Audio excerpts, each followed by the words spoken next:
Hello बच्चों, तो चलिए इस प्रश्न को पढ़ते हैं। श्रेणी 2/9 -1/3 plus 1/2 minus dot dot dot के कितने पदों का योग 55/72 है। विकल्प ए 8, विकल्प बी 7, विकल्प सी 5 और विकल्प डी 4।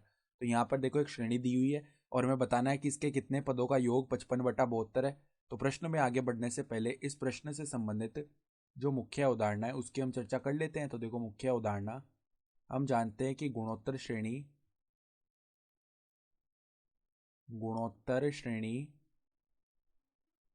के क्रमागत दो पदों का अनुपात सदैव बराबर आता है, जिसे सार्वनुपात आर कहते हैं, सार्वनुपात आर कहते हैं। ठीक है। और देखो, हम यहां से ये भी जानते हैं कि गुणोत्तर श्रेणी के लिए जो प्रथम n पदों का योगफल है ना, गुणोत्तर श्रेणी के लिए एस एन का मान क्या होता है? वो होता है हमारे पास में ए गुणा में आर की घात एन -1 बट्टा में आर -1, जहाँ आर जो है वो बराबर नहीं होना चाहिए एक के। ठीक है। तो अब देखो, सवाल में जो श्रेणी दी हुई है हमें, ये देखो किस प्रकार की है। 2/9 कोमा नहीं है, देखो माइनस में 1/3 है, -1/3 प्लस में 1/2 माइनस, इस प्रकार से पद आगे बढ़ रहे हैं। तो अगर हम यहाँ पर इसके लिए क्या निकालें, A2/A1 यानी दूसरा पद बट्टा में पहला पद निकालें ना, तो -1/3 बट्टा में आ जाएगा 2/9। तो इसका मान क्या आएगा? -1/3 गुणा में 9/2। तो 3 यहाँ से 9 को 3 बार भाग कर देगा, तो ये आ गया -3/2। ठीक है। फिर हम क्या करें, तीसरा पद बट्टा में दूसरा पद निकालें, तो वो क्या आएगा? 1/2 बट्टा में -1/3। तो ये क्या आ जाएगा? -3/2।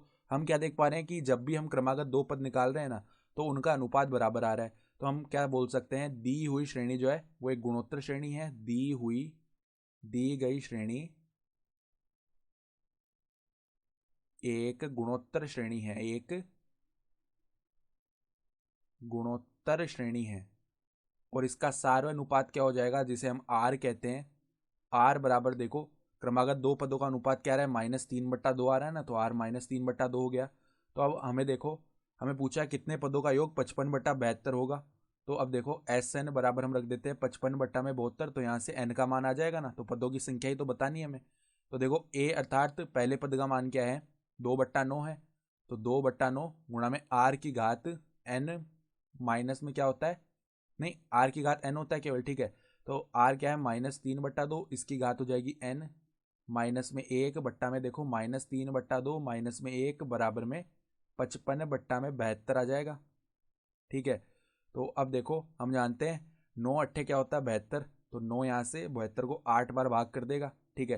फिर इस 2 को बट्टा में ले जाएंगे, तो यहाँ से देखो अब क्या बनेगा? -3 की घात एन बट्टा में यहाँ पर देखो क्या बन जाएगा आगे। इसको तो चलो ऐसे ही रखते हैं, पदों को, बचे हुए पदों को उस तरफ लेके जाते हैं। ठीक है। तो -3/2 की घात एन माइनस में 1 बराबर में यहाँ पर 55 बट्टा में 2 अट्ठे 16 आ जाएगा। और यहाँ पर देखो नीचे गुणा में क्या बनेगा? -3 -2 माइनस का 5/2, तो ये इस तरफ आएगा, तो गुणा में आ जाएगा -5/2।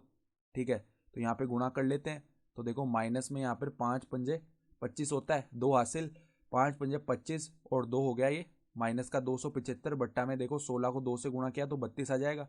तो अब देखना ध्यान से, यहाँ पर अलग अलग कर ले अगर पदों को, तो -1 की घात एन और यहाँ पर देखो 3/2 की घात एन बन जाएगा। ठीक है।